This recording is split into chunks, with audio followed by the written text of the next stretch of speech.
좋은 아침입니다. 아침의 하나의 뉴스 종합 비타민 아침의 매일경제 김은미입니다.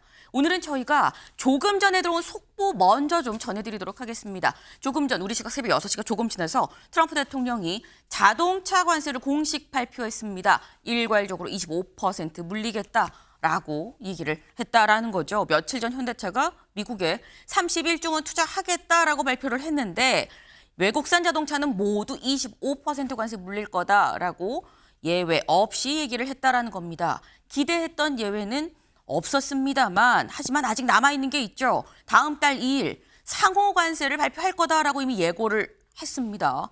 그렇다고 한다면 상호 관세 우리나라에 대해서 뭔가 메리트를 주지 않겠는가라는 생각을 살짝 기대를 좀 해봅니다. 일면 들어가 볼까요? 매일경제입니다. 이재명 선거법 2심서 무죄. 이재명 대표 어제 선거법 항소심에서 무죄를 선고받았습니다. 1심에서 징역 1년에 집행유예 2년이었었는데 완전히 뒤집어졌다라는 거죠. 여길 좀 볼까요? 이재명 대표 이렇게 얘기를 했습니다. 사필 규정이다. 국력을 낭비한 거 아니겠느냐라고 얘기를 했다라는 거죠. 국민의힘에선 대단히 유감스럽다라는 입장을 냈습니다.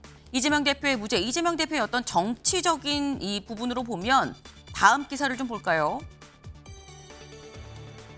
단순히 무죄라고만 볼 수 없고 사실 이게 더 큰 의미다라는 거죠. 이재명 선거법 2심 무죄 최대 사법 리스크가 해소가 됐다라는 겁니다. 다시 말해서 대권가도 파란불 켜졌다, 청신호다라는 걸로 해석을 해야 되는 거 아니겠느냐라는 겁니다. 근데 그럼 탄탄대로냐? 탄탄대로라고 하기에는 대권가도에 가장 큰 변수가 아직 남아있죠. 뭐냐? 윤 대통령의 탄핵 심판 선고입니다. 다음 기사 볼까요? 한국일보입니다. 헌재 윤 선고 4월로 넘길 듯 만장일치 난항 분석도. 네. 윤석열 대통령에 대한 탄핵 심판 선고 아직 기일이 잡히지 않고 있죠. 결국 4월로 넘어가는 것 같은데 라는 얘기가 나옵니다. 왜 지금까지 안 나오는 거냐? 만장일치를 볼 수 없어서라는 얘기가 있고요. 여기 보겠습니다. 법조계 재판관 의견 갈렸을 가능성이 거론되고 있다라는 거예요. 이렇게 되면 문형배 이미선 퇴임 직전까지 4월 18일 직전까지도 시간이 더 걸리는 거 아니겠느냐라는 얘기가 나온다라는 겁니다. 다음 기사를 좀 볼까요? 동아일보입니다. 산불에 26명 사망, 지리산도 뚫렸다. 네. 어제 저희 시간에 15명이 이 사망자가 나왔다라는 말씀을 드렸었는데 그 이후로 자꾸 늘어서 앞서 있었던 경남 산청의 4명의 사망자까지 합쳐서 26명이 숨졌다라는 겁니다. 네. 지리산도 뚫렸다는 거. 사실 어제 저희는 의성 산불이 경북 전체로 좀 번지고 있다라는 말씀을 드렸었는데 경남 산청 산불 가장 먼저 났던 산불이죠. 경남 산청 산불도 여전히 살아 있습니다. 이 경남 산청 산불이 이젠 지리산으로 번지고 있다라는 거예요. 네. 그러다 보니까 지금 계속 처음에 났던 이 불들이 이 꺼지는 건 없이 계속 번지고만 있다라는 거죠. 의성에서 시작된 산불이 경북으로, 그리고 산청에서 시작된 산불이 지리산으로, 그리고 다음 기사 보겠습니다. 서울신문입니다. 26명 아사간 괴물 산불, 부산 코앞까지 확산. 산불이 총 한 3군데에서 처음에 발화가 됐었죠. 말씀드린 것처럼 이 의성, 산청 그리고 울산 울주 산불이 있었습니다. 울산 울주 산불은 이제 양산을 넘어서 부산 코앞까지도 왔다. 부산 기장과의 이 경계선 대략 한 3km 이 근방까지 내려왔다라는 거예요. 네, 지금 계속 모든 산불들이 번지고만 있는 상황인 거죠. 가뭄도 아닌데 이렇게 애타게 비를 기다리긴 또 처음이 아닌가라는 생각을 해봅니다. 다음 기사 볼까요? 세계일보입니다. 연고대 미복귀 의대생 내일 최종 재적 통보입니다. 네, 지금 저희가 말씀드리기를 의대생 등록하지 않은 사람에 대해서 재적할 겁니다. 그리고 재적 통지서도 보냈습니다라는 말씀을 드렸어요.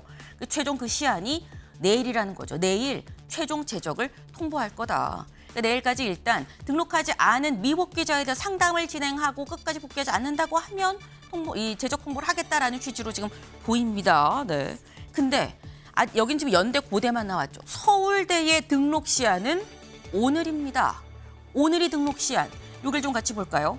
등록 마감을 하루 앞둔 어제 서울대 의대 학생회는 26일 저녁에 어제 저녁에 소속 학생 대상으로 등록 의사를 묻는 조사에 착수했다라는 거죠.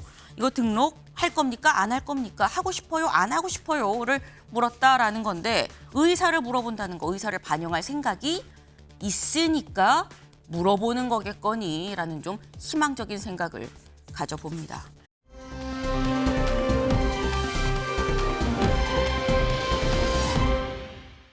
다음 사진 기사 볼까요? 네, 여기가 어딘가 싶으실 수 있습니다. 경북 영양의 주민들이 대피한 대피소입니다. 다들 바닥에 이불 깔고 누워있는 모습들 보이시죠? 한눈에 봐도 다 어르신들입니다. 네, 그런데 체육관이 차가운 바닥에 이불 깔고 주무셔야 됐다라는 거죠. 네, 이 대피소의 모습 잠깐 같이 보고 오실까요?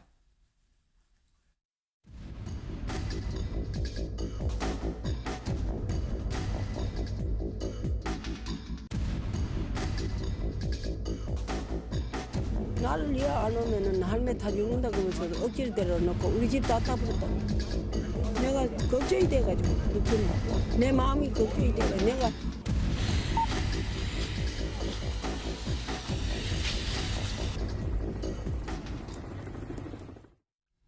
네.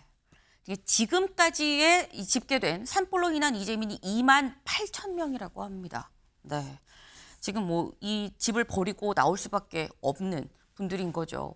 내 뭐 탄다고 나 나오라고 했는데 우리 집 다 타버렸다라고 말씀하시는 할머님의 목소리도 지금 같이 들어봤는데 집을 버리고 나올 수밖에 없었던 이유. 다음 사진 보겠습니다. 네, 여기가 어디냐? 이 영덕의 노물리 마을입니다. 자세히 보시면 이게 다 집이에요. 여기가 다 마을이었습니다. 이게 지금 보면 계단식으로 돼 있는데 집이 모두 무슨 전쟁터, 포탄을 맞은 것처럼 완전히 다 까맣게 폐허가 돼버렸다라는 거죠. 아니 도대체 며칠째인데 산불을 왜 못 잡는 거야? 라고 생각하실 수도 있어요. 그런데 이 영상 같이 보고 오실까요? 오 조심! 뒤에 바람! 바람! 온다!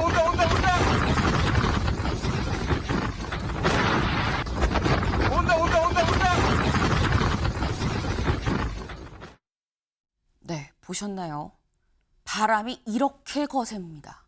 이런 강풍을 타고 불길이 지금 자꾸 번질 수밖에 없다. 그리고 보면서 아이고 어떻게 입 밖으로 나도 모르게 나오는 이런 말들이 나오는 이유. 우리 소방관들 저렇게 어려운 상황에서 지금 보신 그 영상이 소방관 몸에 이 달려있는 바디캠으로 찍은 지금 그런 영상입니다. 강풍에 연기에 불길에 여기에 이제 몸을 내던진 말 그대로 정말 헌신했다고밖에 볼 수가 없는 거죠. 헌신하고 있는 우리 소방대원들의 모습이다라는 거죠. 네, 참 감사하다는 말씀을 다시 한번 좀 드립니다. 근데 소방대원들만 고생하는 건 또 아니죠. 다음 사진 하나 더 볼까요? 네, 바로 이겁니다. 소방대원 말고 이 지금 진화대원도 있습니다. 진화대원은 소방관은 아니고요. 소방관이 아니라 이 마을이나 이런 데에서 이제 서로 이 뭐라 그래, 그러니까 모집을 해서 하는 이 진화대원들, 어떻게 보면 주불은 소방관이 잡고 잔불을 좀 정리하는 이런 작업들을 하는 진화대원 분들인데 저희가 사실 초반에 말씀을 드렸었죠. 진화대원 분들 상당히 좀 고령화돼 있다라는 말씀도 드렸었는데 얼마나 힘드셨으면 이 작은 그림자의 쪽잠을 이렇게 곤히 주무시고 계실까라는 생각이 좀 듭니다. 이럴 때 사실 간절히 생각나는 게 정말 비가 좀 오면 얼마나 좋겠나라는 거죠. 그런데 다음 기사 볼까요? 오늘 비가 오긴 옵니다. 오긴 오는데 분무기 수준이다라는 거죠. 아까 강풍 보셨죠?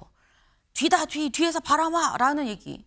그 정도의 바람에 분무기 수준의 비만 찔끔 올 예정이다라는 거예요.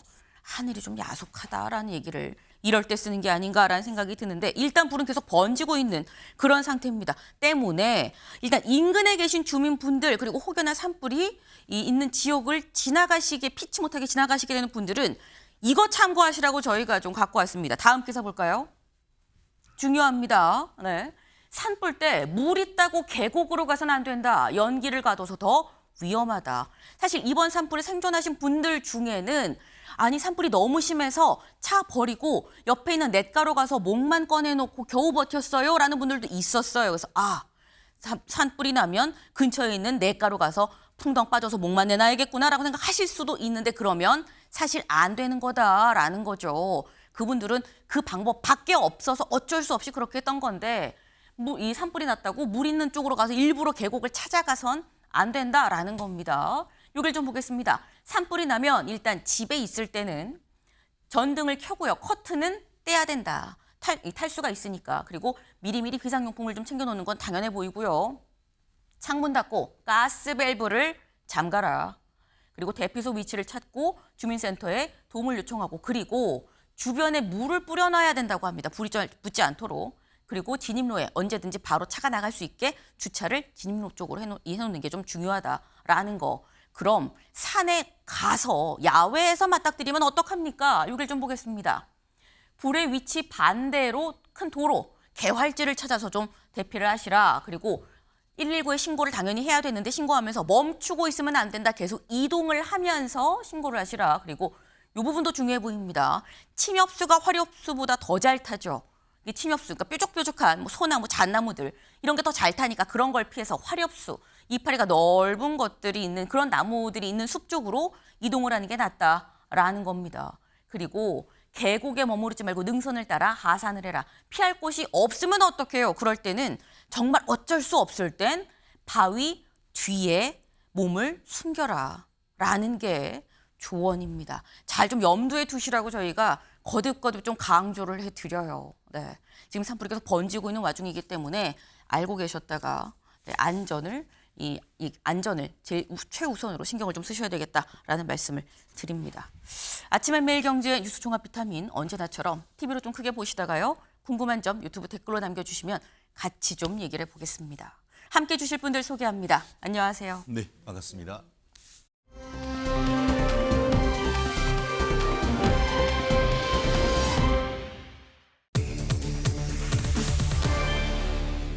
첫 번째 키워드 뒤집혔다.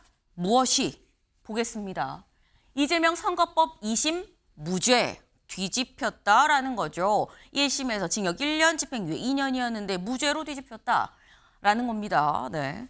지금 이 이재명 대표 사실 어제 기자들이 어떻게 생각하십니까? 라고 이 재판정에 들어갈 때 물어봤었는데 그땐 잘 대답을 하지 않았었거든요. 어제 모습 잠깐 같이 보고 오시죠. 대표님, 오늘 선거 기간 한 말씀 부탁드립니다. 끝나고 가시죠. 항소 기각 때문에 상고도 곧바로 검토하실까요? 대통령 탄핵 심판보다 먼저 상고되는데 어떤 입장이세요?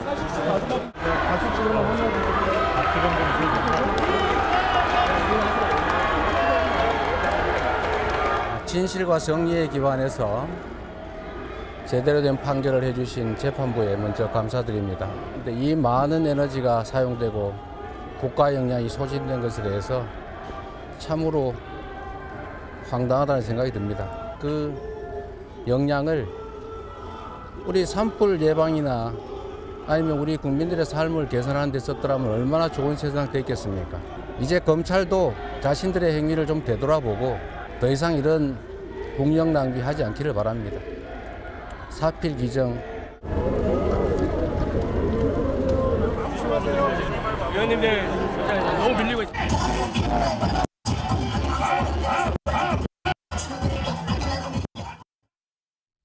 네. 사실 이 2심 선고 재판정으로 들어갈 때는 끝나고 하시죠 라고 얘기를 했는데 끝나고 나와서 사필 규정이다 라고 얘기를 하는 모습이었습니다. 장현주 변호사님. 이재명 대표 본인도 글쎄 결과가 어떻게 하니까 좀 긴가민가 했었던 것 같아요. 그러니까 처음 들어갈 땐 끝나고 하시죠 라고 말을 굉장히 아끼고 그냥 바로 들어갔거든요. 이재명 대표 본인도 확신을 못 했었던 걸까요? 글쎄요, 뭐 당내에서는 네. 사실 무죄가 나올 가능성이 높다라는 이야기들은 그 전부터 있어 왔습니다. 네. 사실 그렇게 생각했던 이유가 1심 선고가 너무 이례적으로 형이 중했다, 그러니까 너무 가혹한 판단이었다라는 평가들이 있었기 때문에 2심에서는 그런 부분들이 바로잡혀지지 않을까라는 기대도 있었던 것으로 보이는데요. 아마 이재명 대표도 본인도 변호사 출신이기 때문에 아마 본인 사건에 대해서 가장 잘 알고 있을 겁니다. 특히나 이번 사건에서 항소심에서 이 사실관계를 뒤집고 무죄가 나올 가능성이 있다라고 예견을 했을지 모르겠지만, 그렇다 하더라도 당연히 어제 그 항소심 선고는 사실상 정치적인 생명이 달라질 수 있는 굉장히 중요한 순간이었기 때문에 당연히 긴장할 수밖에 없었을 것 같아요. 그래서 들어갈 때는 좀 말을 아끼는 모습이었지만 일단 무죄 선고를 받고 나서는 그동안 못했던 말들, 특히 사필 규정이라는 한마디로 자신의 상황을 표현한 것 아닐까라고 생각됩니다. 네. 사실 이재명 대표 무죄가 나올 거라고 당내에선 전망이 있었다라고 말씀하셨는데 무죄? 사실 어제 저희도 방송을 하면서 무죄 100만 원 미만 100만 원 이상 어떤 게 나올까요? 라고 3가지 시나리오를 사실 말씀을 드렸었는데 결국 무죄가 나왔습니다. 그럼 1심에서 유죄였던 어떤 부분이 무죄로 변한 것이냐를 좀 봐야겠죠. 다음 기사 볼까요? 2심 국토부가 협박했다는 발언, 이거 허위로 보기 어렵다라고 얘기를 하면서 1심 유죄 판단을 뒤집었다라는 겁니다. 여기 좀 표를 보겠습니다. 이재명 대표의 혐의는 크게 2가지로 나뉘죠. 김문기 전 처장에 관한 부분, 백현동 용도 변경 관련한 부분이 크게 있습니다. 근데 1심에선 이 혐의 중에서 이 국민의힘이 마치 제가 골프를 친 것처럼 사진을 공개했던데 이거 조작한 겁니다라는 이 발언이 허위인지 여부에 대해서 허위다, 유죄다라는 판단을 했었어요. 왜? 이건 골프를 같이 실제 쳤고 기억을 환기할 기회 시간이 충분했는데 이거 고의로 발언했습니다라고 유죄라고 판단을 했는데 이 부분을 2심에서는 그 사진이 국민의힘에서 사진을 여기 조작했다라고 이 얘기를 처음 했었죠. 이재명 대표가. 근데 여기에 대해서 그 사진이 10명이 다 같이 찍은 건데 4명만 나오게 요만큼 잘랐던 게 맞다. 조작한 걸로 볼 수 있다. 그리고 다 같이 찍은 게 어떻게 골프를 쳤다는 뒷받침 자료를 볼 수 있느냐. 고로 무죄다라고 얘기를 했고요. 그리고 요 부분, 백현동 부분에서 유죄가 나왔었던 게 이 직무유기로 이 문제 삼겠다고 국토부가 협박해서 용도 변경을 내가 해준 겁니다라고 한 게 1심에서는 이거 이재명 당시 시장이 스스로 결정한 거 아닙니까? 라고 해서 유죄였었습니다만 어제 2심은 뭐라고 얘기를 했느냐. 국토부 요구와 전혀 관계가 없이 용도 변경을 검토했다고 보기 어렵다. 협박이란 상당한 강도의 압박을 과장한 표현으로 볼 수 있고 허위 사실로 단정할 수 없다. 과장이면 과장이지 허위 사실은 아니다. 고로 무죄다. 그래서 전부 무죄다라고 무죄 판단을 내렸습니다. 최진영 변호사님, 네. 전부 무죄 예상하셨습니까? 전혀 예상을 못했죠. 전혀 네. 예상을 못했죠. 사실 전부 무죄가 아니면은 이재명 대표가 살아 돌아올 가능성이, 정치적으로 살아 돌아올 가능성이 전무했었었는데 2심에서 사실상 이재명 대표 구하기를 했다. 판결문을 저도 실시간 생방송을 통해서 들었는데 네. 거의 2심 재판부가 이재명 대표 변호인 같다라는 그런 느낌이 들었었는데요. 어제 같은 경우에는 한마디로 표현을 한다고 하면은 공직선거법상 허위사실 공표죄 사망선고일이다. 이렇게 지금 평가하고 싶습니다. 실질적으로 이와 같은 것이 이재명 대표가 아닌 다른 정치인이 했다고 하면은 거의 100% 가까이 유죄가 나왔을 겁니다. 그것이 1심 판결의 상식적인 선이고 1심 판결 같은 경우에는 이 그 허위 사실인지 여부에 대한 기준을 뭐 고담 준론을 하는 판사 기준이 아니고 일반 유권자들을 기준으로 한다라고 하면서 일반 유권자들이 그 맥락을 봤을 때는 골프를 쳤다라는 것을 부인하는 그런 취지라고 하면은 그것은 유죄인 것이고 또 거기에 협박했다고 하는 증언들이 하나도 없습니다. 그럼에도 불구하고 그걸 협박당했다라고 얘기하는 것도 결국은 거짓말을 했다라는 취지로 해서 유죄 판결을 선고하면서 벌금이 아닌 징역형을 선고를 했습니다. 그런데 이번 같은 경우에는 결론적으로 얘기한다고 하면은 권순일 전 대법관이 이재명 대표를 2번 살렸다 이렇게 표현을 하고 싶습니다. 2번 살렸다. 실질적으로 지금 아까 지금 2심 판단과 관련해 가지고 국토부 요구와 관계없이 백현동 부지 용도 변경을 검토했다고 보기는 어렵다라고 하면서 이 무죄 판결했던 것은 권순일 전 대법관이 그 이재명 대표의 경기지사 선거 과정에서의 공선법 위반 그 부분을 그대로 인용을 하면서 전후 맥락상 이 정도면은 의견 표명에 불과한 것이지 행위에 대한 것을 판단했다라고 보기 어렵다고 하면서 그 무죄의 범위를 엄청나게 넓혀버린 겁니다. 그렇기 때문에 제가 말씀드린 것처럼 이것은 공선법상 허위사실 공표죄를 사망 선고나 다름없다. 과연 그러면 다른 그 정치인들한테도 그렇게 판단할 것인지에 대해서는 의문입니다만 이 판결이 그대로 만약에 유지가 된다고 하면은 앞으로는 뭐 다가오는 4월 2일 재보궐선거도 있겠습니다만 선거는 거의 거짓말 대잔치에 문을 열어준 것이나 마찬가지이기 때문에 과연 이것이 대법원 상고심에서도 유지가 될지는 좀 더 지켜봐야 된다고 봅니다. 네. 지금 이런 표현을 쓰셨어요. 사실 어제는 공직선거법의 사망 선고이라고 봐야 된다라고 말씀을 하셨습니다. 그만큼 어제의 이 2심 선고는 상당히 좀 뭐 부적절했다, 맞지 않는 이 선고했었다라는 점을 강력하게 좀 피력을 하신 걸로 지금 보이는데 오늘 만평이 하나 나왔습니다. 만평 같이 볼까요? 어제의 선고로 인해서 이재명 대표 사실 가시밭길 떨어지면 가시밭이었다. 가시밭 구덩이 같은 거예요. 그런데 여기에서 하늘도 화창하게 변했죠. 화창한 하늘 속 쭉 다리가 놓였습니다. 재판봉으로 선거법 위반 2심 무죄. 이 길이 어떤 길이냐? 대선 가는 길이다라는 게 만평의 얘기예요. 근데 사실 어제 전면 무죄가 날 거라고 아까 약간 한 3초 정도의 침묵이 있었습니다. 최진영 변호사님. 네. 전혀 예상을 못했다라고 말씀을 하셨는데 유죄를 전망하신 분들은 왜 유죄를 전망하시냐라고 보면 대부분 1심 판단에 비춰서 1심이 중형이 나왔으니까 그보다 약해지거나 뭐 더하거나 그대로 가거나 하지 않겠어라고 1심을 좀 기준으로 판단을 하신 분들이 많아요. 그래서 그러니까 유죄가 나오긴 나오겠지라고 하셨는데 1심에서 징역형이었다가 이번에 완전히 무죄가 나왔죠. 유승민 전 의원이 SNS에 뭐라고 썼느냐 같이 볼까요? 1심은 징역형, 2심은 무죄. 이렇게 단순한 사건을 두고 1심, 2심 판결이 양극단으로 나온 걸 어느 국민이 상식적으로 납득하겠습니까? 거짓말을 거짓말이라 하지 못하는 홍길동 판결이다. 라고 얘기를 했습니다. 그러니까 유승민 전 의원의 경우에는 양극단으로 1, 2심이 너무 나뉘었지 않느냐라고 하면서 1심이 맞는데 2심이 잘못했다는 취지로 지금 얘기를 한 거예요. 뒤에 뭐 홍길동 판결이다. 거짓말을 거짓말이라 못한다라고 얘기를 한 걸 보면. 근데 이걸 뭐 꼭 1심 판단이 맞고 2심 판단이 틀린 이런 개념이 아니라 그냥 있는 그대로 놓고 봐도 장현주 변호사님. 1심은 징역형인데 2심은 무죄가 나오는 경우가 이게 흔한 거냐라는 거죠. 흔치는 않습니다. 네. 그렇기 때문에 많은 분들이 1심에서 유죄 나왔는데 2심에서 무죄될 수 있겠느냐 이런 뭐 일반적인 전망을 해주신 분들도 많으신 것 같은데요. 그런데 그 경우에는 1심이 이례적으로 뭐 치우치지 않은 판결일 때 그게 기준이 된 것입니다.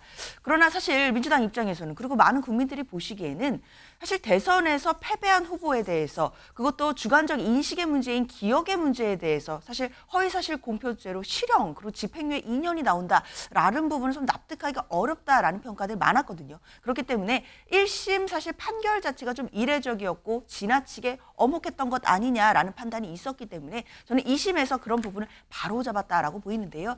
어느 정도 저는 시그널이 있었다고 생각합니다. 다 기억하시겠지만 항소심 재판 중에 재판부가 공소사실이 불명확하다라고 하면서 공소사실 특정하라고 했고 네. 그래서 검찰이 2심에 와서야 공소장 변경했던 거 모두 기억하실 겁니다. 그 얘기는 결국 1심에서 유죄 판결까지 받고 올라온 사건이었음에도 공소사실이 불확정해 보였다라는 것이기 때문에 이것만으로도 1심 판결에 모순이 있었거나 또는 부족한 점이 있었고 흠결이 있었다라는 점을 2심 재판부가 들여다보고 있었다라는 것으로 해석이 되거든요. 그렇기 때문에 2심 판결에서는 1심 재판에 나왔던 부분에 있어서의 법리상으로 모순되는 지점들 특히 공직선거법 250조 1항의 허위사실 공표죄 해석에 대해서 명확한 기준을 내놓은 것이라고 평가할 수 있겠습니다. 네. 지금 장 변호사님 말씀은 1심이 징역형인데 2심에서 무죄가 나오는 경우 흔치 않은 건 맞는데 그거는 1심이 제대로 판단을 했을 경우다.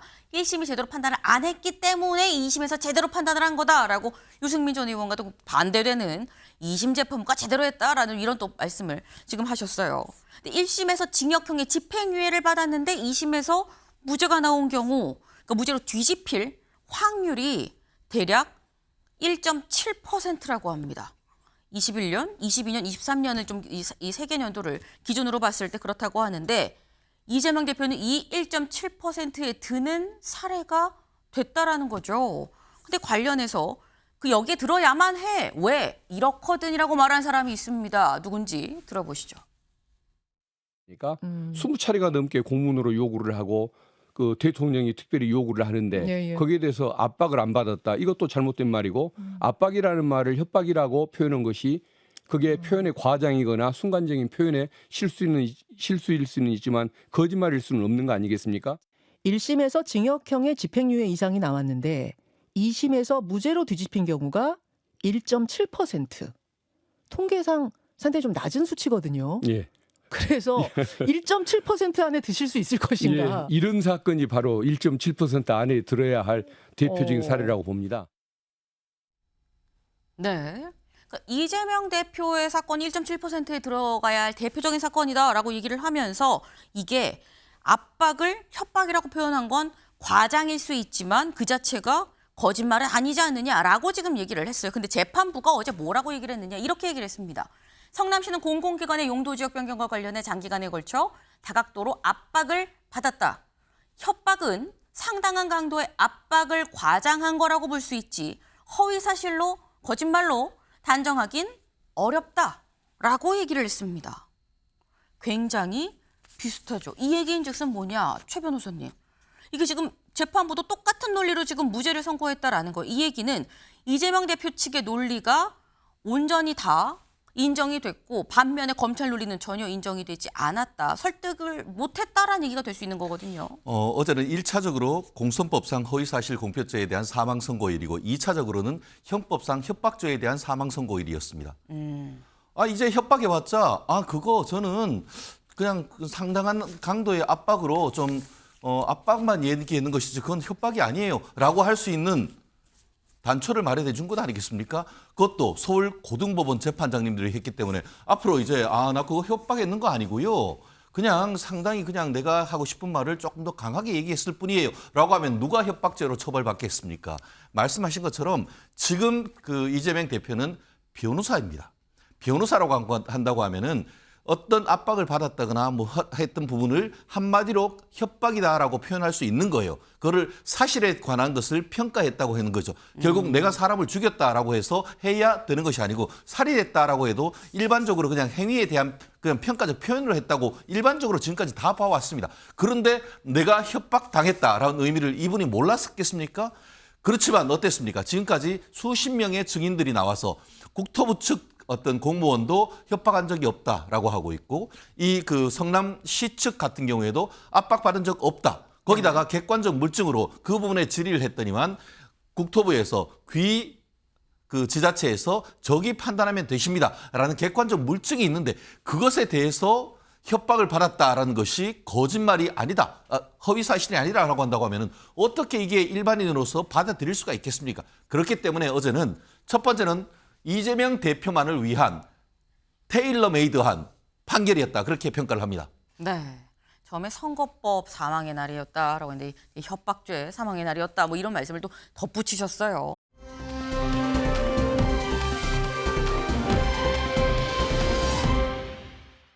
지금 이런 이재명 대표 측의 논리를 그대로 받아준 2심 재판부가 잘못한 거다라는 취지로 지금 말씀을 하셨는데 사실 그렇기 때문에 검찰 쪽에서는 검찰의 논리가 지금 전혀 먹히지 않은 상태에서 어제 바로 상고하겠다라는 입장을 밝혔죠. 3심에 가서 대법원에서 어떻게 판단이 날지가 좀 봐야 될 것 같은데 근데 어제 이재명 대표의 무죄 소식이 딱 전해지고 난 다음에 많은 사람들이 이런 얘기를 하곤 했습니다. 뭐냐? 윤 대통령도 기각되는 거 아니야? 라는 얘기를 했다는 거죠. 왜 이런 얘기가 나오는 건지 잠깐 들어보고 오실까요? 이재명 대표에게 유죄가 나온다. 헌법재판소에도 자신 있게 인용을 8대0으로 때릴 것이다 라는 얘기가 나오고 있습니다. 2심 선고에서 이재명 대표가 무죄가 나온다. 지금 만약에 탄핵의 기각이나 각하 의견을 내고 있는 재판관들이 계시다면은 굉장히 세게 각하나 기각을 주장할 것이다라는 얘기가 오늘 네. 이재명 대표의 선고가 나기 전에 지난 20일에 이준석 의원이 한 얘기죠. 그러니까 내가 지금 시중에 도는 얘기들이 이런 게 있어요라고 본인도 지금 전한 거예요. 근데 이재명 대표가 뭐 유죄가 나오면 네, 뭐 8대0 뭐 이런 얘기를 하지만 그게 아니라 이재명 대표 무죄가 나오면 현재 윤 대통령에 대해서 기각 혹은 각하를 주장하는 재판관들이 더 세게 기각, 각하를 꼭 해야만 됩니다라고 더 세게 버틸 것이다. 라는 얘기입니다. 장현주 변호사님 어떻게 보세요? 글쎄요, 저는 이게 무슨 근거가 있이 하는 말인가 이런 생각이 듭니다.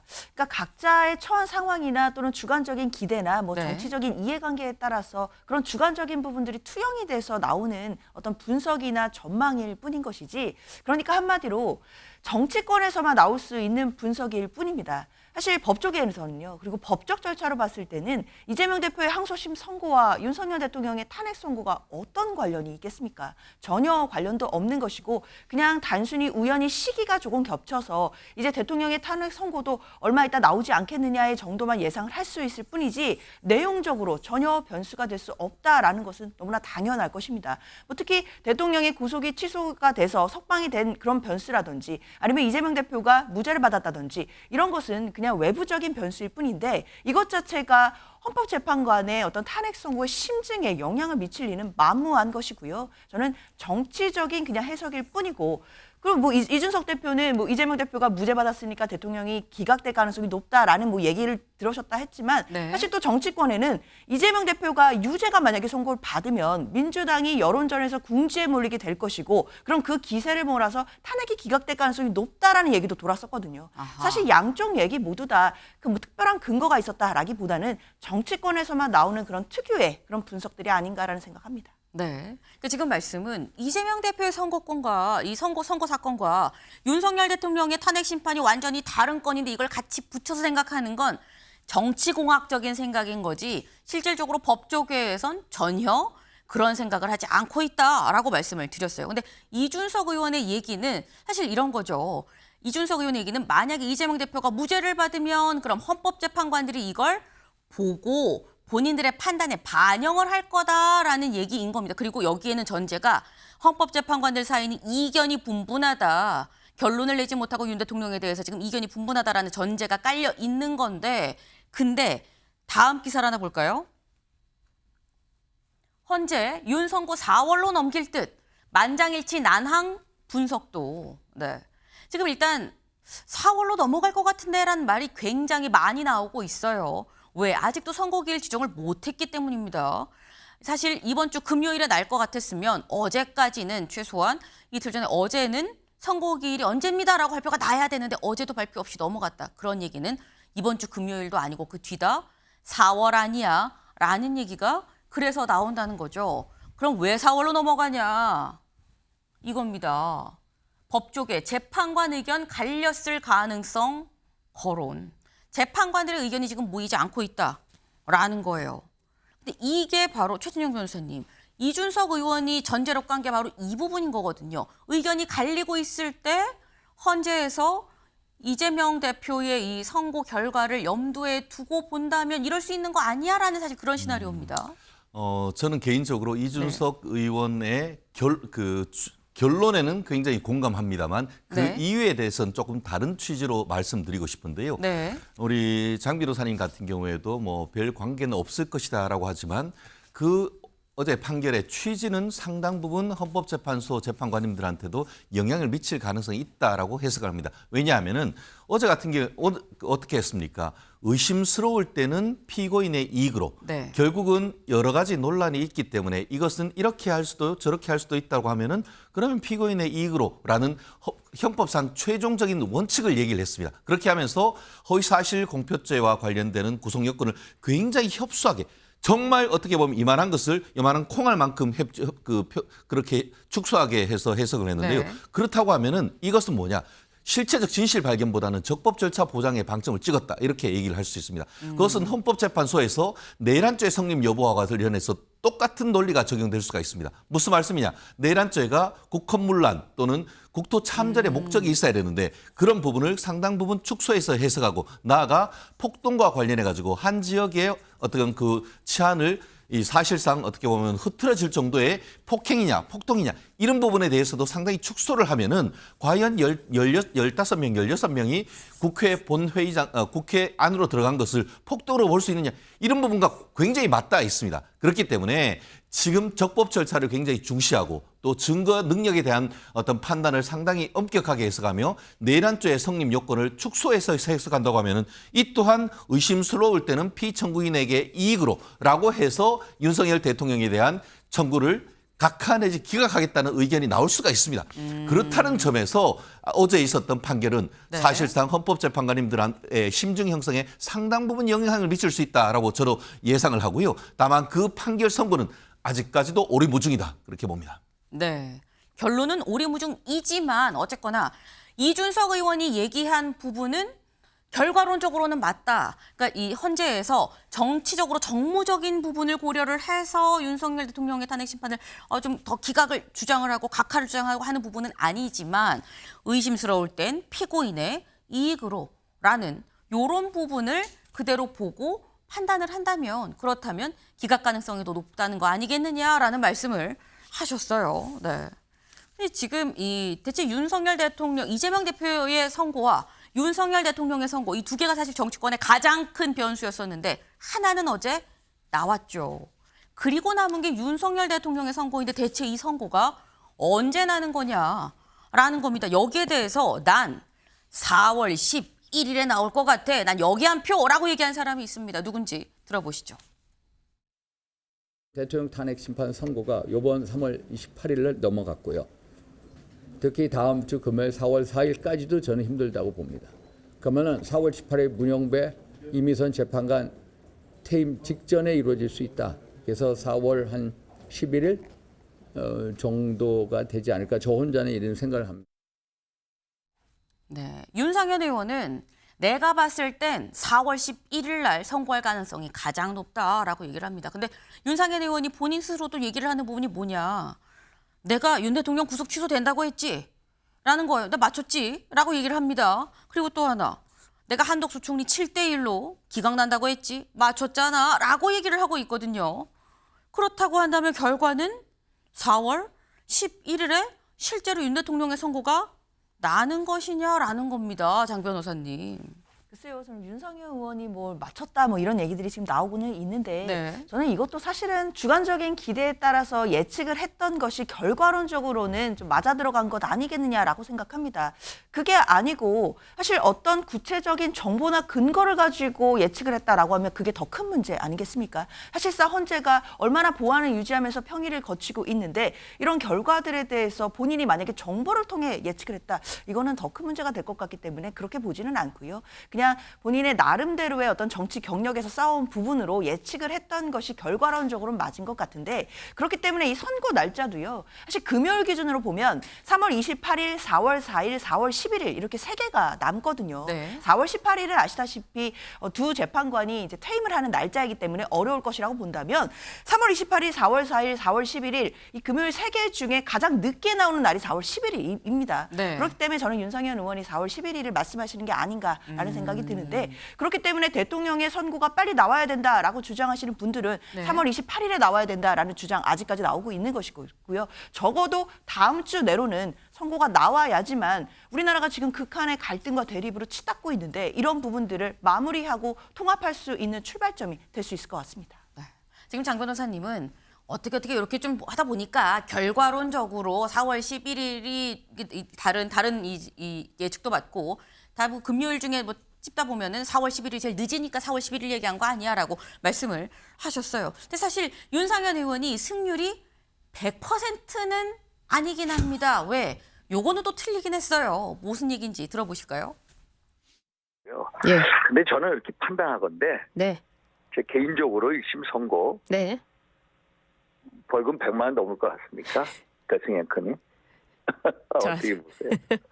아니 의원님께서 대답해 주셔야죠. 저는요. 네. 80만 원 될 것 같아요. 법원에서도 엄청난 부담감을 느낄 겁니다. 그래. 현실적인 고려를 통해서 쉽게 100만 이상 나오지 않을 것으로 저는 보고 있습니다. 그러면 사법부가 아마 예상 80만 원 전 보고 있는데 저희 개인적인 추측입니다. 네. 윤상현 의원, 이재명 대표의 2심 선고에 대해선 벌금 80만 원으로 예상을 했었어요. 근데 어제 무죄가 나오긴 했죠. 요거는 좀 틀렸다라는 거예요. 네. 윤상현 의원, 저게 제목을 뭐 점쟁이 문어라는 것도까지 묻긴 했습니다만 윤 대통령 석방 맞았다. 한독수 기각, 이 7대1 기각 맞았다. 근데 80만 원 선고 요거는 틀렸다. 그럼 헌재 선고일이 윤 대통령에 대한 헌재 선고일이 4월 11일은 맞을 것이냐 물음표죠. 최 변호사님 어떻게 보십니까? 현실적인 가능성이 상당히 높다라고 생각을 합니다. 맞을 가능성이 높다. 그게 저도 뭐 장 변호사님 의견에 전 상당히 공감을 합니다. 아, 네. 뭐냐면은 우리가 충분히 합리적인 추론을 통해서 4월 11일 정도는 우리가 원칙적인 도출을 할 수 있는 건 아니겠습니까? 다가오는 4월 2일 같은 경우에는 지금 전국적으로 재보궐선거가 있습니다. 그러다 보니까 그 전후로 이제 헌법재판소에서 판결을 선고할 경우에는 지금 현재 전국에서 한쪽을 편드는 듯한 그런 부분이 있다 보니까 4월 2일 전후, 그러니까 3월 28일도 그런 부분이 있다 보니까 선고되기가 쉽지 않은 그런 점이 있었던 것이죠. 결국 그러면은 4월 1일 전국 재보궐선거 이후가 될 것인데 그렇다고 하면은 재보궐선거 있는 그 주에 주말이 될 것이냐 아니면 그 다음 주에 들면 그 두 가지밖에 남는 건 아니겠습니까? 결국 지금 얘기하는 건 4월 11일이냐 그 정도 그 전주에 금요일이냐 두 가지를 가지고 하나를 그냥 예측하는 이런 부분인데 네. 저희도 봤을 때는 4월 11일 가능성 한마디로 그 다음 주에 이 문영배 이미선 재판관님이 정년 퇴직을 하니까 네. 그 전주 정도가 될 것이다라는 것은 나름대로 법조인들이 예측하는 그 정도인데 다만 그럼에도 불구하고 현재 상황 속에서 헌법재판관님들이 답을 도출해야 되는데 어려운 이런 상황이고 상당 부분 또 심리적인 압박을 받는 상황 속에서 과연 이미선 그 문영배 재판관님들이 퇴임할 때까지 선고를 할 것이냐 오히려 그 이후로 미루진 않을 것이냐 하는 그런 예측도 나오기 때문에 네. 그런 점에서 현실적으로는 4월 11일 가능성이 있지만 실제로 그렇게 될지는 좀 더 두고 봐야 된다라는 정도의 유보적인 의견을 보입니다. 네. 지금 최 변호사님은 굉장히 또 새로운 장을 하나 또 여셨어요. 이렇게 되면 4월 18일 이후로 아예 밀릴 수도 있다. 이렇게 되면 사실 문제가 더 커지는 게 그렇게 되면 8명의 헌법재판관 중 6명밖에 남게 되지 않는데 재판관을 더 임명하지 않으면 진척이 될 수 없는 거고 선고가 날 수 없는 상황이 됩니다. 근데 여기에 대한 얘기도 지금 솔솔 또 흘러나오는 중이다라는 거죠.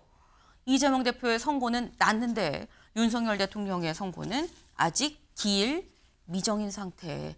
많은 얘기들이 설설설 흘러나오고 있습니다.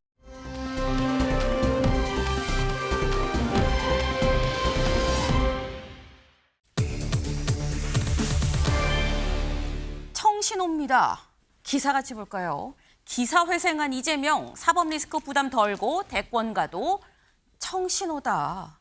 이재명 대표, 이제 사실 이 선거법 100만 원 이상만 나오면 피선거권이 박탈이 될 수 있는 사실 선거법 특성상 그렇기 때문에 가장 지금 현재 받고 있는 5개 재판 중에 우려가 됐던 게 선거법이다라는 얘기가 있었습니다. 근데 여기에서 일단 2심에서는 무죄를 받았다. 청신호다라는 거예요. 근데 관련해서 제가 요거를 만약에 김진욱 대변인께 여쭤보면 청신호입니다. 라고 얘기하실 것 같아서 요건 김기흥 대변인께 여쭤봅니다. 청신호 동의하십니까? 뭐 일단 웃을 수 있습니다. 네. 한숨 쉬겠죠. 어떻게 보면 좋을 수 있는데 제가 보면 우선적으로 조기 대선이 이루어지느냐 그 전제부터가 제가 볼 때는 불확실하고 서로 이루어진다고 해도 2심에서 무죄가 나온 거는 맞습니다. 하지만 국민들이 그리고 저도 그렇고 그 판결의 내용을 봤을 때 납득하기 되게 어려운 면이 있습니다. 근데 유독 이재명 대표의 어떤 재판 과정에서 납득이 안 되는 과정이 너무 많지 않습니까? 그렇다면 국민들이 바보가 아니잖아요. 그렇다면 그 판결문을 통해서 내가 이런 부분에 대해서 미처 생각 못했는데 법리를 이런 식으로 적용하기 때문에 내가 납득이 된다의 그런 판결이 있고 네. 이게 뭐지? 아니 사진을 확대했는데 그게 조작이라고 한다면 저도 기자를 했지만 우리가 어떤 부분에 대해서 도드라지게 표현할 때 네. 동그라미도 칠 수 있고 확대할 수 있는 거 아닙니까? 네. 근데 그 마저도 전제가 조작이라고 얘기를 했으니까 그런 부분에 대해서 받아들이기 힘들다는 거고 일부에서는 그런 얘기도 하지 않습니까? 그 과속을 했는데 그 번호판을 확대해서 딱지가 날라오면 그거 낼 필요 없다는 거 아닙니까? 조작됐기 때문에 네. 그런 흐름에서 제가 봤을 때 충분히 이거는 법원의 결정, 그 판단도 중요하지만 그 결정의 내용, 판단의 내용이 국민들이 수긍할 수 있는 부분인가가 굉장히 중요할 것 같고 이런 과정 속에서 그렇다면 보수나 중도 입장에서는 더 결집할 수 있다는 겁니다.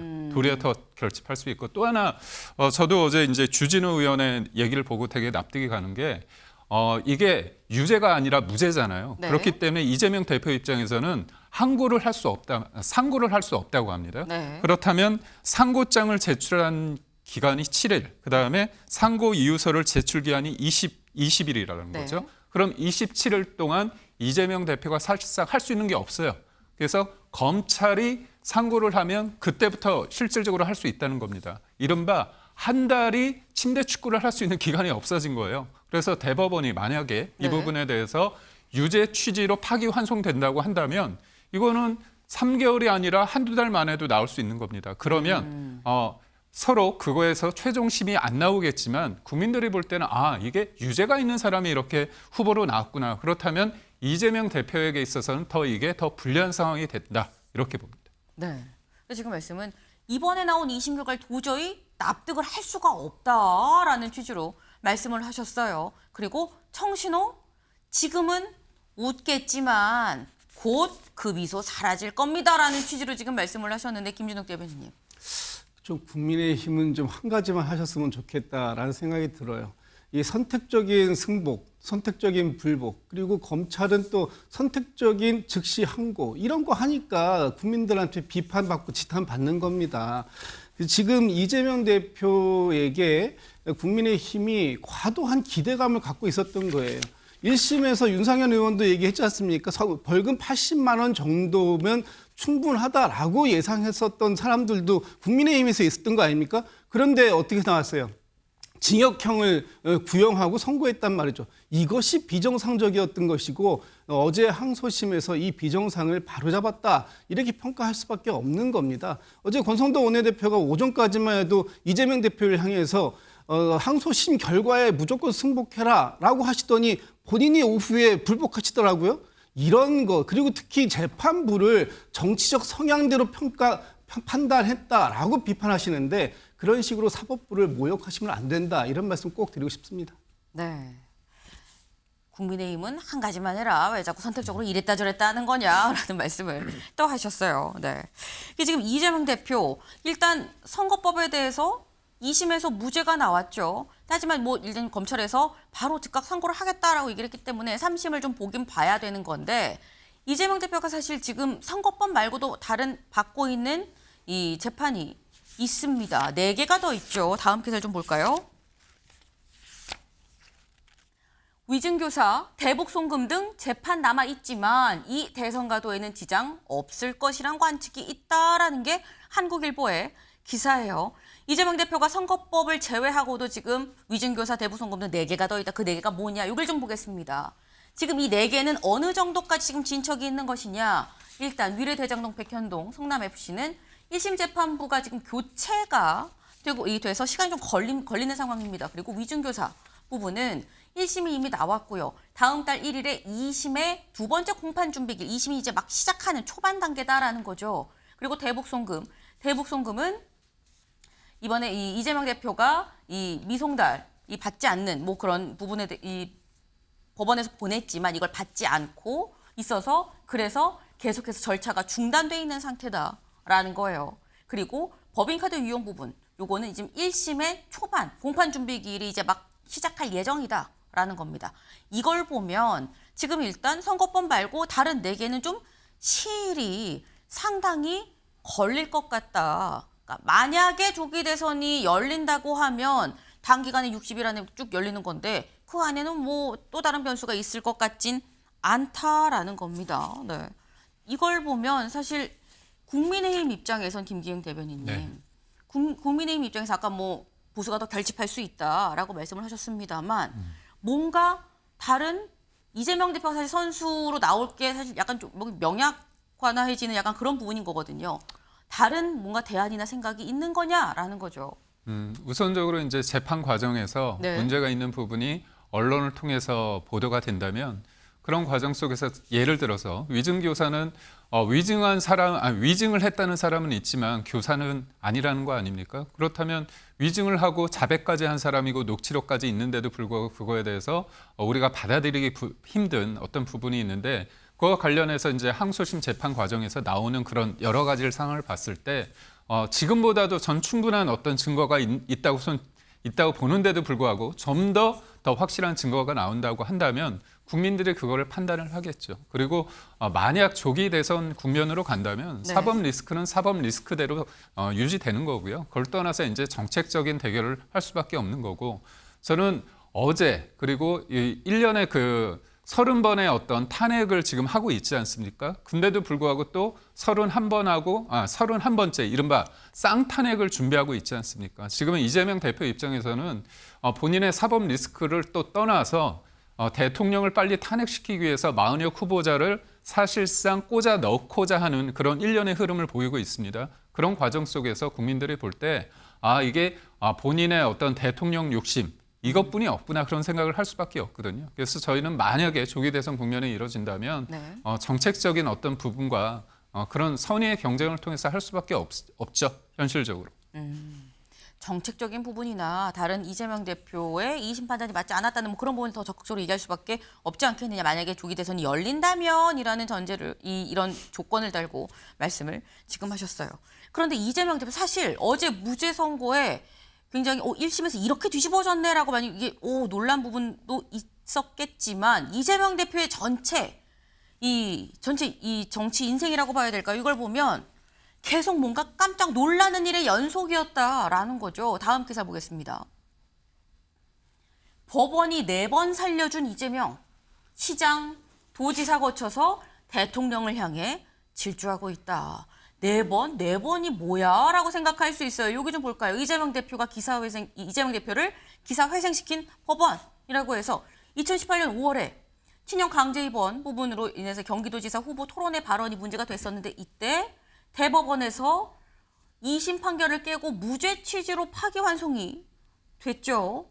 그리고 2023년 9월에 이재명 대표 체포동의안이 통과가 됐지만 법원에서 구속영장이 기각이 됐었습니다. 그리고 위증교사 사건 관련 1심에서 무죄 나온 거고요. 그리고 25년 3월에 공직선거법 위반 2심에서 어제 무죄가 나왔다라는 겁니다. 그러니까 이게 김진욱 대변인님, 되게 파란만장하다라고 볼 수도 있고 사실 이게 뭐 어떻게 보면 정치인한테는 뭐 정치적 서사가 될 수도 있는 거긴 한데 또 한켠에서는 어떻게 볼 수 있냐면 뭐 이렇게 많아라고 생각할 수도 있어요.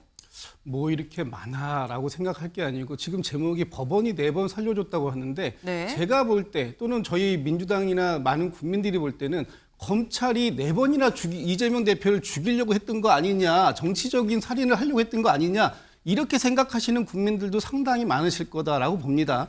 이재명 대표가 파란만장한 인생 살았죠. 그런데 그 과정들 속에서 소위 사법 리스크라고 하는 것들 지금 하나하나 밝혀지고 있지만 이재명 대표에게 직접적으로 문제가 있는 게 무엇이 있습니까? 여태까지 밝혀진 게 있습니까? 그 검찰이 이 검찰권을 남용해서 이재명 대표를 무리하게 기소하고 편파적으로 기소하고 그러다 보니까 이재명 대표가 어쩔 수 없이 법의 심판대에 올라섰던 그런 부분이 있었던 것인데 그때마다 법원이 정의와 진실을 통해서 이재명 대표에게 무죄를 선고해 준 이 상황인 것인지 이것이 어떻게 이재명 대표의 그냥 운 때문이겠습니까? 저는 이 이재명 대표에 대한 이렇게 정치 보복성 또 정적 죽이기용 이런 그 기소를 남용했던 검찰의 이번은 그 법원의 판결은 경종을 울린 것이다. 이렇게 많은 국민들이 생각할 거라고 생각합니다. 네, 이재명 대표는 뭐가 이렇게 재판받는 게 많아라고 생각할 게 아니라 그만큼 다 이걸 법원에서 뭐 살려줬다고 얘기를 하는데 그 얘기인즉슨 뭔가 이재명 대표를 두고 자꾸 뭔가 주변에서 정적 죽이기로 들어가려고 했었다라는 거 아니겠느냐라는 말씀을 하셨어요, 김기영 대변인님. 두 가지만 짧게 말씀드리자면 2018년 5월 네. 그 파기 환송이 됐는데 그 부분이 이제 토론회 때 본인이 이제 친형의 강제 입원, 정신병원 강제 입원 그 부분 아닙니까? 사실이 맞는데 그거에 대해서 본인은 지시하지 않았다고 얘기를 했죠. 근데 문제가 이 부분에 있어서 표현의 자유라는 부분이 나왔고 숨 쉴 공간이라는 표현이 있습니다. 네. 그러니까 즉자적인 상황 속에서는 이제 실수를 할 수 있다 이건데 이 형에 대한 강제 입원은 굉장히 중요한 문제였기 때문에 이거를 지시를 했다 안 했다는 거는 거짓말을 했을 가능성이 큰 거 아닙니까?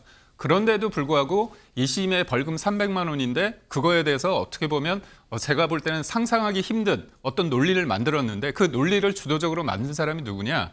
권순일 전 대법관이고 네. 그 권순일 대법관 관련해서 우리가 다 알고 있는 게 뭡니까? 이른바 재판 거래라는 거죠. 그렇기 때문에 이게 문제가 있다는 거고요. 두 번째는 뭐냐면 그 이재명 대표가 체포 동의안 관련해서 국회에서 통과가 됐습니다. 동료 의원들마저도 문제가 있다고 한 거죠. 근데 법원이 그거를 기각을 할 때, 영장을 기각할 때 뭐라고 얘기하냐면 일당의 대표니까 공적 감시와 어떤 비판의 대상이므로 증거인멸의 우려가 낮다고 얘기한 거예요. 혐의가 있다고도 했는데도 불구하고 이렇게 풀어준 겁니다. 그렇기 때문에 어떻게 보면 이재명 대표 관련해서 이렇게 법원의 판결이 한쪽으로 휘어져 있다 이렇게 저희는 볼 수밖에 없습니다. 네. 지금 김기영 대변인의 말씀은 이게 4번이 다 그냥 뭐 무죄고 기각이고 이렇게만 볼 게 아니라 수상한 파기환송이고 사실상 유죄지만 기각이었었던 반유죄, 뭐 반무죄 뭐 이런 느낌이었었다라는 취지로 지금 말씀하셨어요. 전체 다 그냥 무죄고 기각이고 깨끗하다라고 볼 수 있는 거 아니다라는 반박이 있었습니다. 네. 이재명 대표 이번 2심 무죄 선고로 인해서 일단 조선일보가 제목을 이렇게 뽑았죠.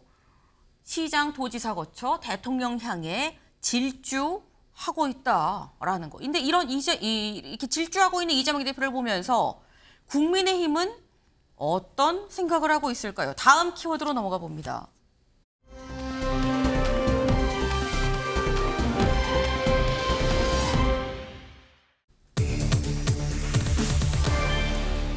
최악의 시나리오입니다. 기사같이 보시죠.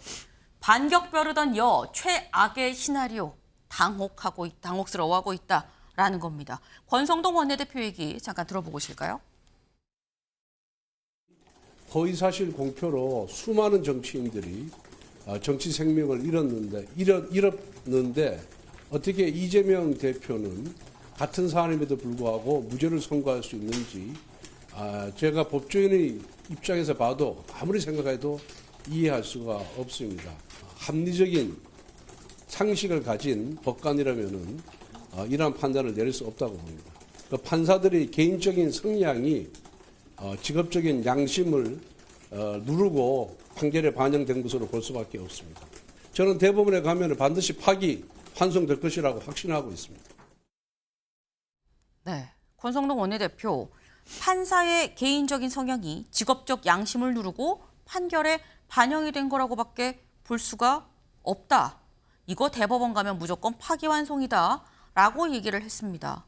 근데 이 얘기가 일단 국민의힘에서는 이 2심 판결 받아들일 수 없다라는 취지이기도 하고 김기영 대변인님 이게 개인 성향이 직업적 양심을 누르고 판결에 반영이 됐다. 이거는 어떻게 보면 이 2심 판단에 받아들일 수 없다, 승복할 수 없다라는 걸로 이해될 수도 있는 거거든요. 네, 맞습니다. 저희가 법에 어떻게 보면 문제가 있으면 네. 검찰이 상고를 하듯 저희 입장에서도 그걸 바라는 거 아니겠습니까? 그래서 최종적으로 어떤 입장을 받아야 되는데 저희가 그냥 얘기하는 게 아닙니다. 특히 이제 국토부로부터 협박을 받아서 용도 상향을 4단계 올려줬다는 거잖아요.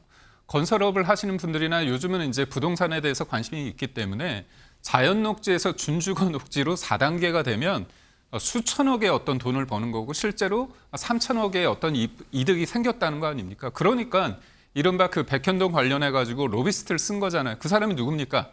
성남시 이재명 대표의 성남시 그때 시장 선거 나올 때 선대본부장 김인섭 씨를 통해서 그 사람을 통해서 로비를 해서 결국은 인허가가 이뤄졌다. 이 부분은 1심, 2심도 아니고 최종심 대법원 판결로 나왔습니다. 그때 인사권자가 누구냐? 이재명 대표라고 대법원 판결에 나오지 않았습니까? 그렇기 때문에 이게 국토부의 압박으로 인해서 4단계가 이뤄진 건지 아니면 이재명 대표의 어떤 그런 거로 이뤄진 건지는 이미 결과가 나왔기 때문에 대법원 그 판결을 통해서 본다면 당연히 파기환송이 될 수밖에 없다. 저희는 그렇게 보는 겁니다. 네, 2심 판단을 납득할 수 없기 때문에 대법원에 간다면 당연히 유죄 취지로 파기환송이 될 수밖에 없다라고 말씀을 하셨어요. 이건 짧게 김진욱 대변인님 말씀도 같이 좀 들어봅니다. 그 국민의힘이 항소심 재판부의 판단에 불만을 가질 수는 있습니다. 그렇지만 불복하면 안 되는 거죠. 불만과 불복은 다른 것이니까요. 지금 이번에 항소심 재판부가 지난번 손준성 검사의 1심 유죄 판결을 2심에서 무죄로 뒤바꾼 재판부입니다. 그런 재판부에게 판사 개인의 성향 때문이다라고 얘기하는 것 정말 있을 수 있는 얘기입니까?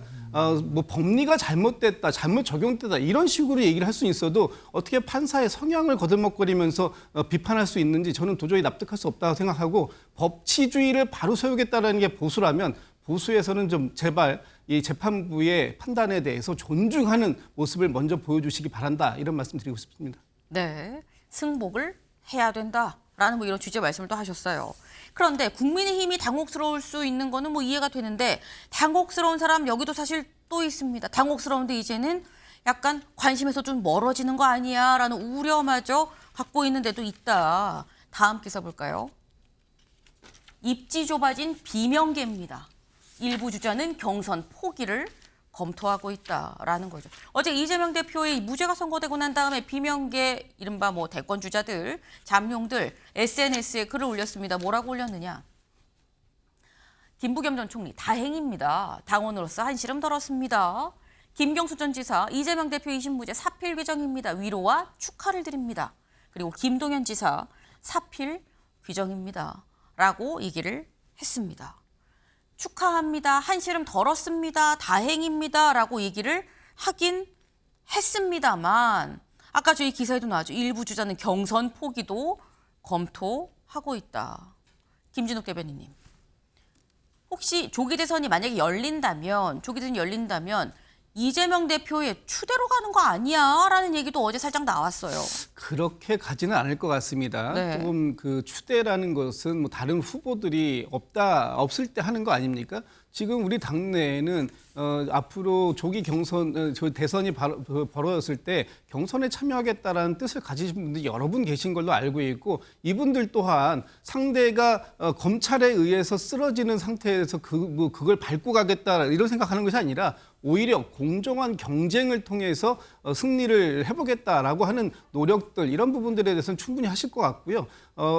지난번에 여러분들을 만나시고 하셨습니다만 이재명 대표의 당내에서의 리더십이 상당히 견고하다. 그런 견고한 리더십을 앞으로 어떻게 극복해 나갈 것인가 하는 부분이 경쟁을 지금 준비하시는 분들의 가장 큰 숙제다라고 생각되는데 그 숙제를 위해서 최선을 다하실 것이다 생각합니다. 네, 이재명 대표의 추대는 아닐 것이다. 왜냐하면 경선에 나온다는 사람이 있지 않느냐라고 말씀하셨는데 실제 만약에 대선이 열린다고 한다면 지금 여기 입지가 좁아진 비명계에 실제 경선까지 나올 것이냐, 지금의 뜻 그대로 경선까지 참여로 갈 것이냐 여부도 같이 좀 봐야 되는 거 아닌가라는 생각을 좀 해봅니다. 다음으로 넘어가 봅니다.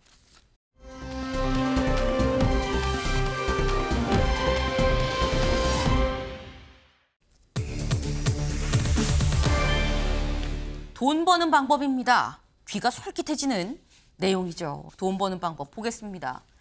헌법재판관 이미선 재산 75억, 김복형 7억. 네. 일단 이미선, 김복형 여기 다 헌법재판관들인데 어제 공직자 재산 재산이 공개가 됐습니다. 근데 헌법재판관인 이미선 헌법재판관은 75억, 가장 재판관 8명 중에 제일 많았다라는 거고요. 김복형 재판관은 7억이었었다라는 거예요. 근데 사실 이 부분을 제목 때문에 저희가 이 기사를 갖고 왔다기보다 이 안에 다른 사람들에 대한 이 재산도 같이 들어있다라는 거예요. 여기 좀 보겠습니다. 오세훈 시장 14억 늘어난 74억이다라는 거예요. 근데 14억이나 늘었다고 생각하는데 뭐가 늘었지 볼 수 있습니다. 볼까요? 오 시장 재산은 전년보다 14억 2,954만 원 늘었다. 오 시장은 예금은 본인 배우자를 합해서 10억 7천만 원 정도가 줄었다. 근데 증권이 3억 9,700, 대략 한 4억 정도에서 28억 9,500만 원, 한 29억 원 정도로 증가했다. 오 시장은 이해 충돌 방지를 위해서 국내 주식을 처분하고 엔비디아, 마이크로 스트래티지, 미국 주식에 투자를 했다. 오시장 배우자도 TSMC, 엔비디아, 테슬라 등 미국 주식. 그러니까 지금 예금은 10억 가까이 굉장히 많이 줄었어요. 근데 주식을 국내가 아니라 이해충돌 방지를 위해서 미국 주식을 샀다라는 거죠. 사실 요즘 미국 증시로 다들 서학개미들 많이 좀 가고 있죠. 그러니까 미국 주식으로 좀 갔다라는 얘기인 건데 더불어서 이 부분도 있습니다. 김서구 법무부 차관은 24K금 3,225g. 네. 3kg이에요. 묵직하죠. 두꺼비라는 생각이 들기도 하는데 합해서 45억 6천만 원이다라는 겁니다. 근데 이게 김기영 대변인님, 네. 집에 혹시 황금 두꺼비 하나 있으십니까? 네. 아니 예전에 아이 돌반지를 받았다가 네. 2000년대 초반엔 펀드가 좋다고 해가지고 펀드로 다 팔고서 펀드로 했는데 네. 펀드 유지를 못 하고 있습니다. 아하. 그래서 후회하고 있습니다. 안타까운 소식입니다. 네. 사실 요즘에 금값이 하늘로 푼 줄 모르고 치솟고 있는 상황이죠. 근데 지금 국내 주식 안 좋으니까 약간 뭐 미국 주식으로 가고 뭔가 법무부 차관도 금값 높은데 금을 3kg이나 다 집에 갖고 있고 약간 이런 부분들이 다들 저마다의 돈 버는 방법을 나름대로 이 재테크를 하고 있는 것 같다라는 생각이 들어요. 김진욱 대변인님. 재테크 하십니까? 저는 안 하고 있습니다. 네.